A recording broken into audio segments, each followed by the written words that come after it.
Okay, more of the puzzle figured out here. All this stuff here has to do with the throttle lock or throttle latch. It says on the tip of that little plastic piece. I found out that this spring goes right here. That goes in there, and if you push that, pull the trigger back, it'll snap on in, and you let go of it, it'll catch. I will probably need to leave it loose. This little bracket, I'm going to use some, hopefully it'll stick. I'm going to use a little bit of grease so that it will hopefully stay in place.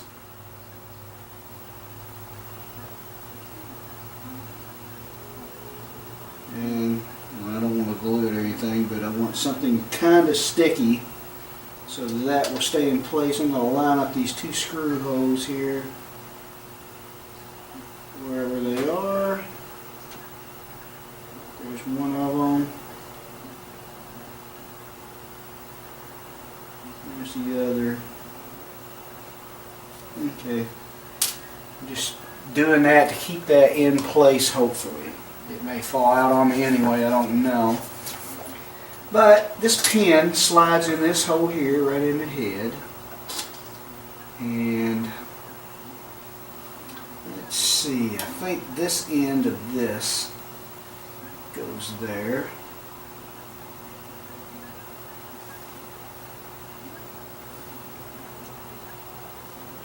Let's see, I'm not sure if I'm getting, yeah, that goes like this. It's going to go in the hole with this plastic latch here. Get that lined up. Okay, now that's in there. Okay. Now, I think this goes next. Hopefully it will. We've got to put the spring on. I think that this can go on next. Get that screw in the hole.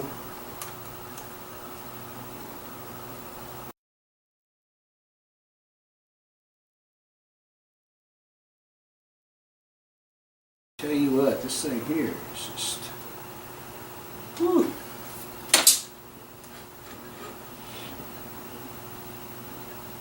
Line up that threaded hole again.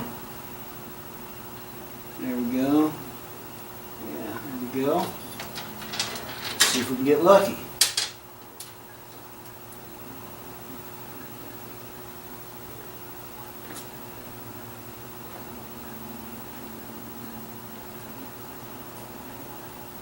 If we can just get one screw started, and we did. There we go. Trick is not to get mad, and I know that's not as easy as it sounds. Believe me, off camera, I do get mad.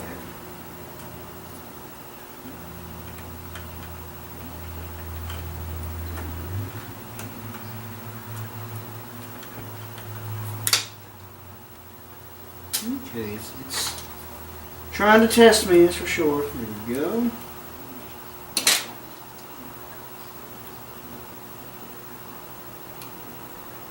Tiny little parts that don't stay into place. Ugh. There we go. I think that's going to be, before I tighten all that up, just going to get it to where it starts to clamp it.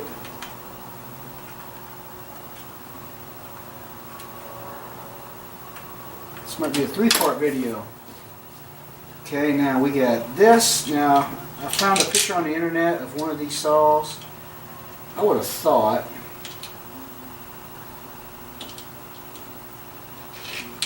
that this nut,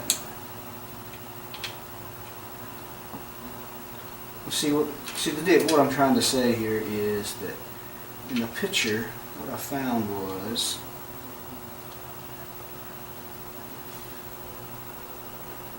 this spring goes over that bolt, and this part here hooks into that slot, and this has to be bent around, and it's up there. But what I was trying to say is I thought that nut would be out here and it would clamp around it, but in the picture it isn't.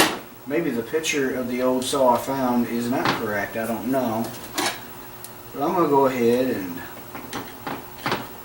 do it just like I saw in the picture. Gotta love the internet. You can find a picture of almost anything assembled or disassembled, and when you got something like this you tore apart, you forgot exactly how everything went,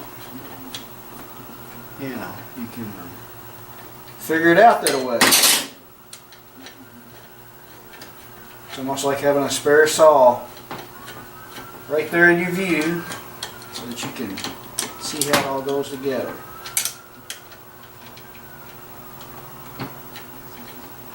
I'm going to run that all the way up against it. I think that's what the purpose of that nut is, just to hold that steady. Thing is, I might be able to do it this way.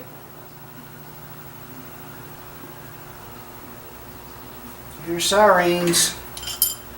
Ouch! I probably should leave that loose. Yep, let's leave that loose. I'm trying to get this spring. It's going to be hard to do like with that tight like that. I think we'll use that hole, if it'll help me or not.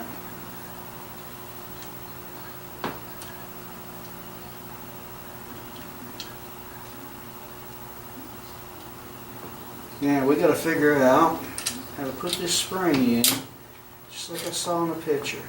This doesn't go in that hole, but I'm just using. Wow. Are you sure that goes the way you? Yes, it has to. It is not going to be easy.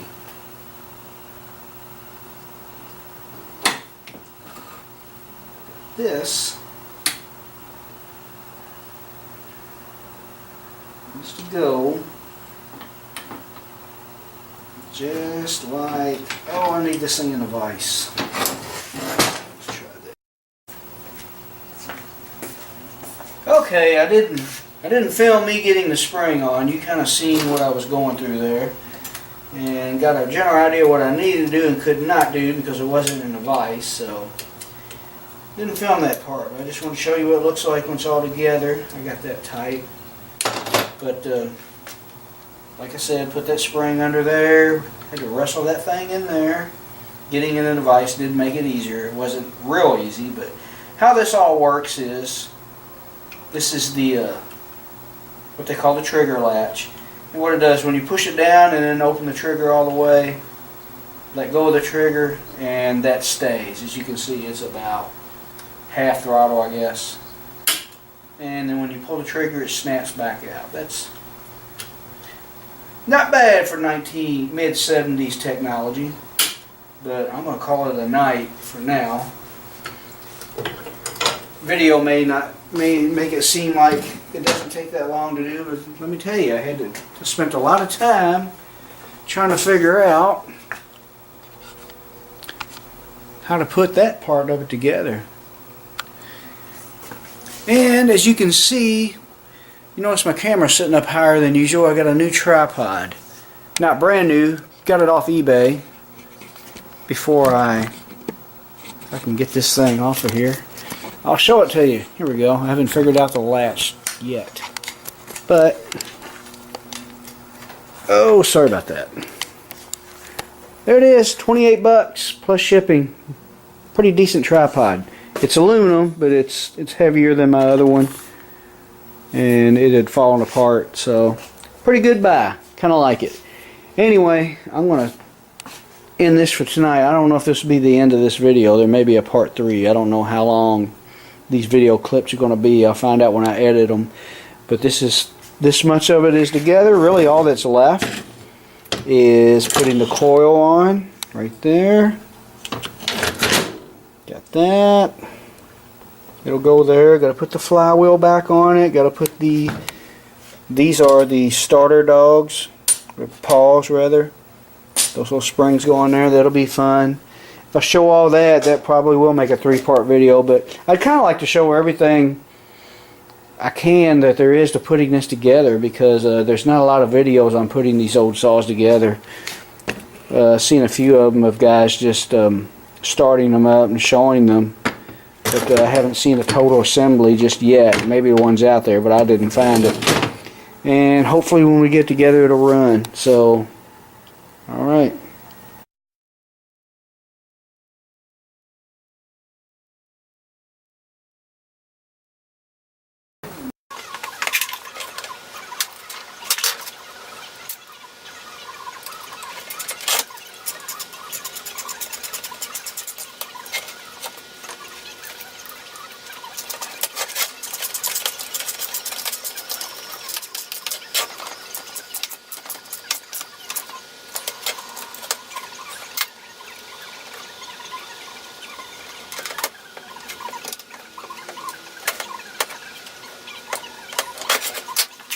We got to set the gap between the coil and the magnet on the flywheel. So I looked it up, and they recommend anywhere from 8 to 12 thousandths clearance. This is a 10 thousandths feeler gauge. I'm going to stick it in here between the coil and the magnet. And what I'm hoping for is that I could loosen up that coil, and that magnet will pull it right up against it. And then we'll tighten it and get hopefully the feeler gauge will come out easy. So loosen this up, hopefully it'll move. And this will hopefully, and if you heard that pop, I don't know if you can see with my arm in the way, but pulled it up tight against that. Maybe I should have went with the maximum, which was 12, because probably it'll move a little bit after I get the feeler gauge out of there.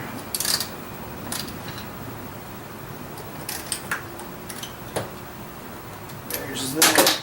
Now let's see, how tight is that feeler gauge in there? Yeah, not bad. Thought it was going to be a lot more stubborn than that. So there's that. I don't know if I can spin this fast enough to see if I'm getting spark or not. On the spark plug.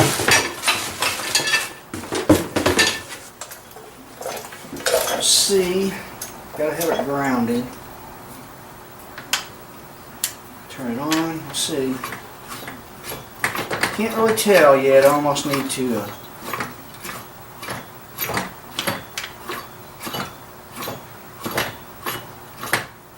Could be brave and grab a hold of it, which wouldn't be that bad, but I don't like to get shocked.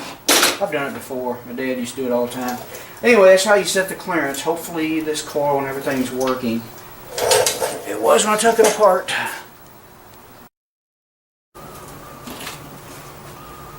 Okay, I'm just going to show you how the starter pawls go on. Something that can be kind of tricky and annoying, but I already have one on. You can see it. And you got your little stud here with a shoulder that slides onto that. But first, and you want that radius there, that little tab there pointing towards the stud. And what you need to do is position your spring on there. I can almost see where the spring was on this one. This is another little annoying, tedious part of putting this thing together. That slides in there like that. And you want the tab, or you want this spring.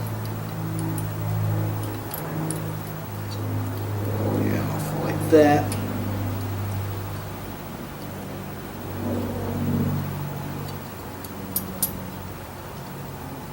You may want,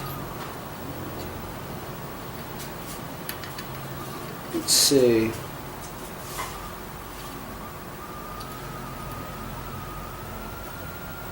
yeah, I think once I get that screwed down into that shoulder, I thought I was going to have to take this part of the spring and make it tighter, but I don't think I have to.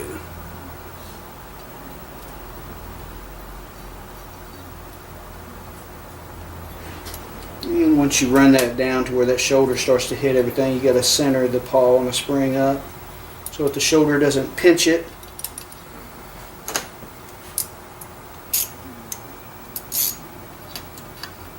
And you got to tighten it up to, I guess, the stud bottoms out without pinching this.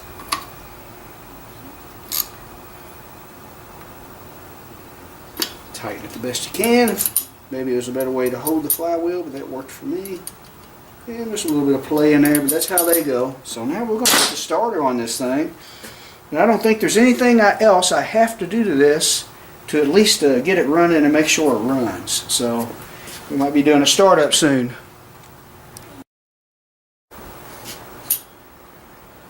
Alright, now we go on with the starter. Basically, you just got to make sure it's sitting there flat. You want to, before you start putting screws in, of course, pull on that starter until it falls into place. And now we are locked onto the pawls.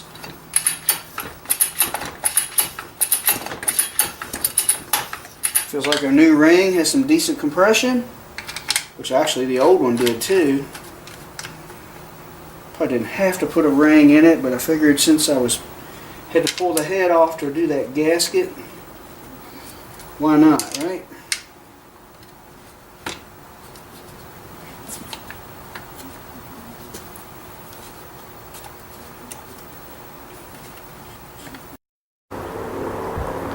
Okay, we have already got it started, and I kind of wish I went ahead and filmed the first attempt to start, because it was pretty much like it has never been together. It went together it started up pretty easy. I had to do a little bit of carburetor adjustment to get it to idle.